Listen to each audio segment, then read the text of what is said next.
So this is going to be basic, probably more basic than anyone else's. In all ways, really. It's apologies for the dark tone. You'll see what I mean in a minute. Anyway, so when I came from the trade publishing world, and they don't really bother themselves with publication ethics. So when I started at Sage, I didn't really have much of an idea. I had a bit of a legal background, and I thought, ethics, that sounds nice, that sounds good. Here's this lady, she looks nice, also very proper, she's representing all that we want to be good, I like to think. She's approachable, but she looks reasonable, ordered, rational, professional. I'm thinking scientific method, I'm also thinking patient-centered approach, so ethics there, and all the good stuff. But actually, can we have a show of hands?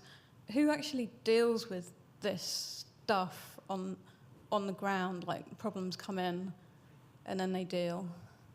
Yeah, because all of you will know that it's not like that. So that's the thing that we're all aiming for. And sorry about this, but yeah, that's how there's your day, yeah? I'm sorry, I know it's horrible. I did think about it and having a cartoonized version, but I thought, no, I wanted to do some impact. Because that would be my day, like a bit of grass, and then just a great dog turd would appear in the middle of it. And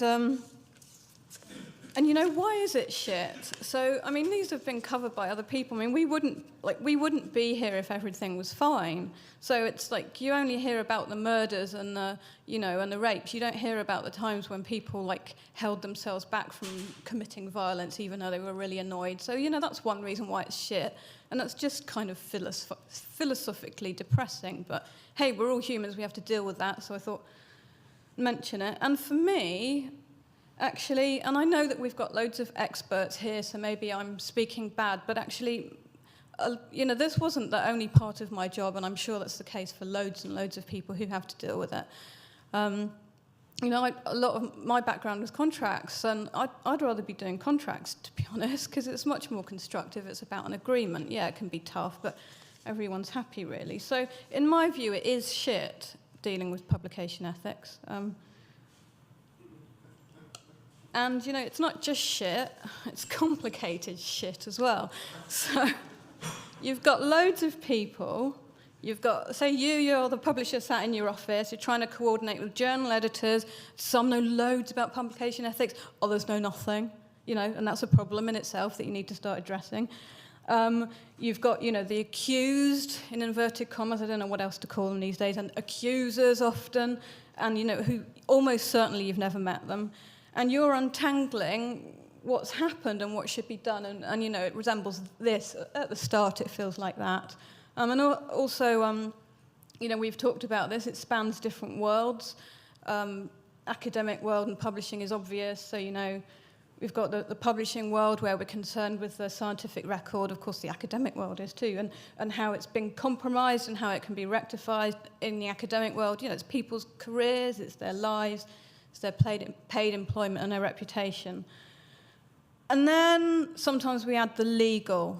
And probably most people here are pretty familiar with the differences between academic plagiarism and copyright infringement and where they overlap a bit. But generalist lawyers often don't get that difference. In fact, court cases, if you look at, say, the Da Vinci Code court case,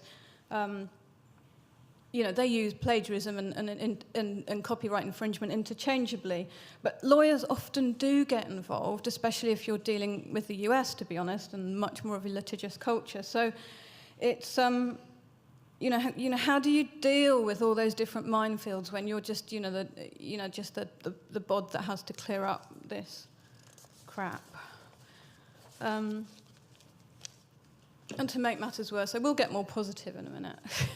It involves emotion. So I think sometimes, Irina looked at this a bit, but, where it involves people, it involves emotions. And these are situations where, when you're trying to sort it out, when people are in highly compromised situations, and, the behaviour's bad, and well, sometimes, and there's high emotion, you know, it involves sackings, career destruction. I mean, how many people have had the sort of hint of there's been a romantic relationship involved in something that they've been trying to sort out, and, you know, it all goes on, and then, of course, the fallouts.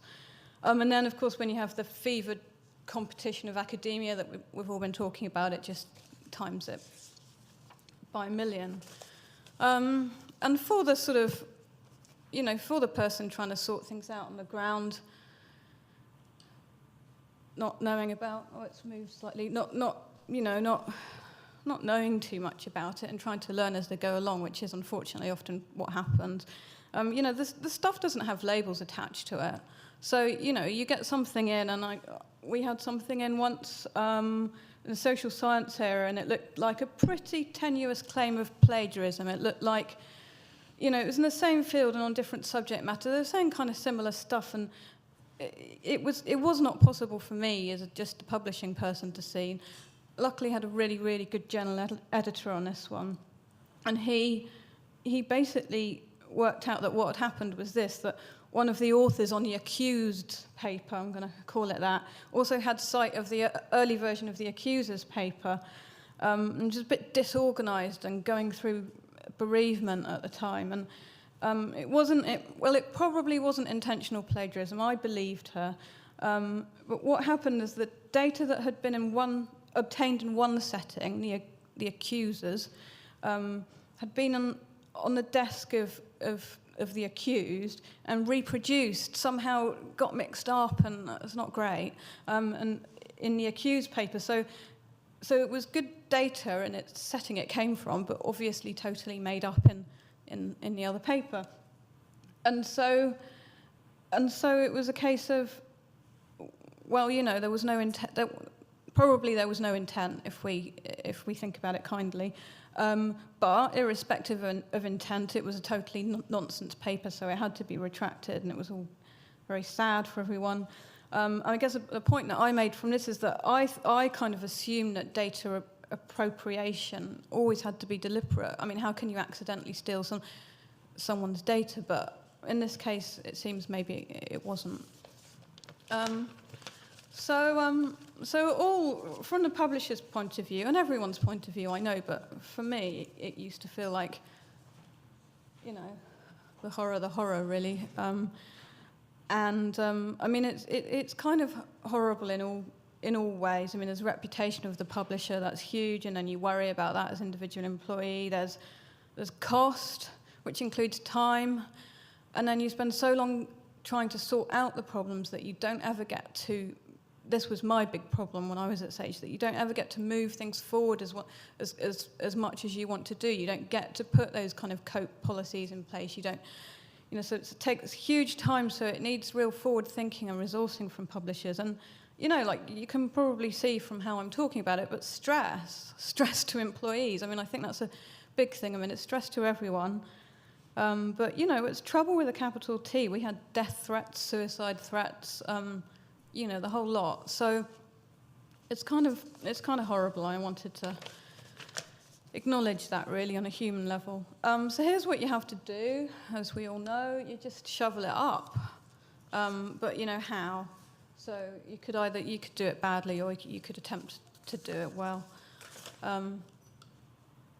So the first thing is, you know, I'm saying to myself, really, or my former self, is, you know, don't panic. And then, sorry about the pun, but COPE is it's a good acronym. And, you know, that's where I would have started.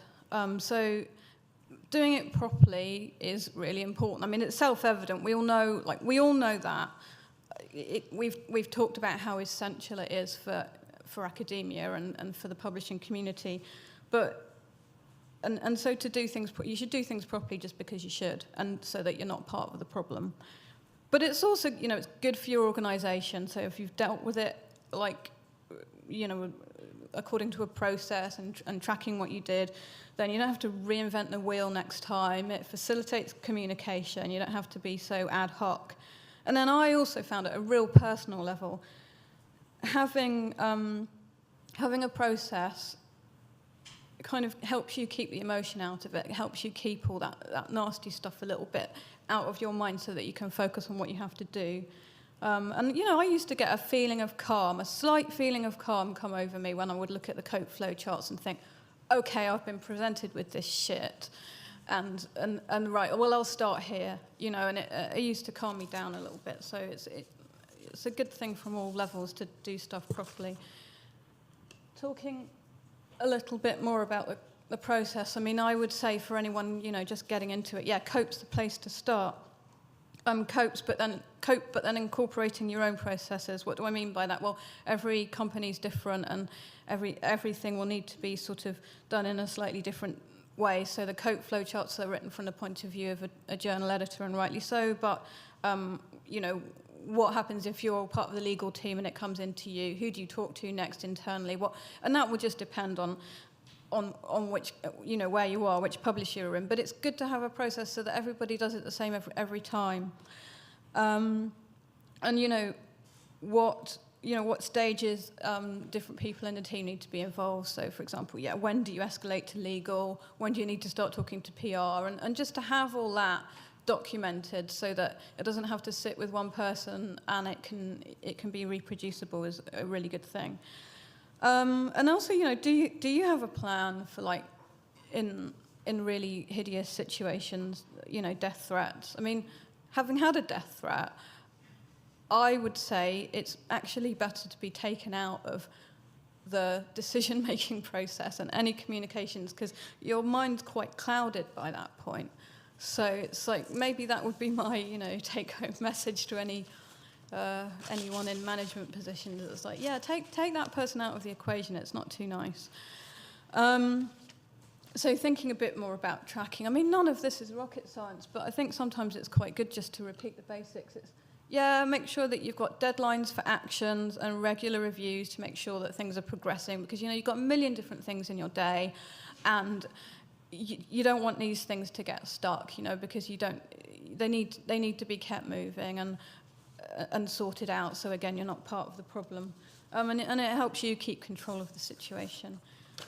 And then, you know, tracking creates records, helps with knowledge sharing, and we talked about not reinventing the wheel. Transparency is really important. Transparency, not the same as confidentiality, of course. Transparency is about, you know, having a process that everyone knows about, where everyone's treated fairly, and if your records were scrutinized, then they would stand up. But confidentiality is key. These are people's lives that we're dealing with. So you have to know who it's okay to talk to about things, and what kind of data you as a publisher are sharing.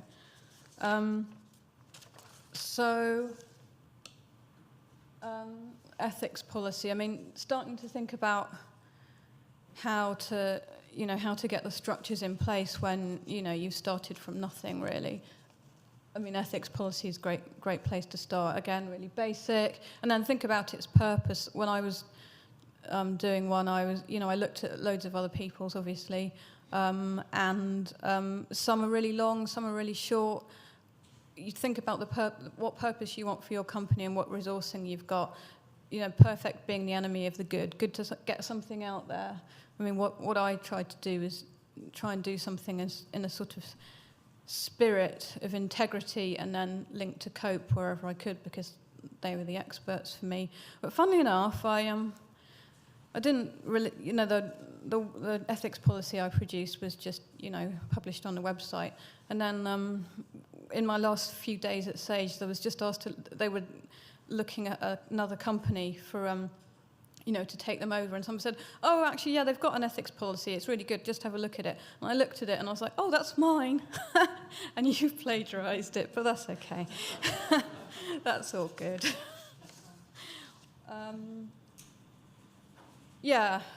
How exhaustive should it be? I mean, that's a big one. So, you know, if you've done it all right, well, don't expect everyone to be happy. The most that you can hope for is, well, it's not about people's happiness, but that anyone who's been a victim in a situation is at least as as double negative, as not unhappy as possible, and the academic record's as clear as it can be.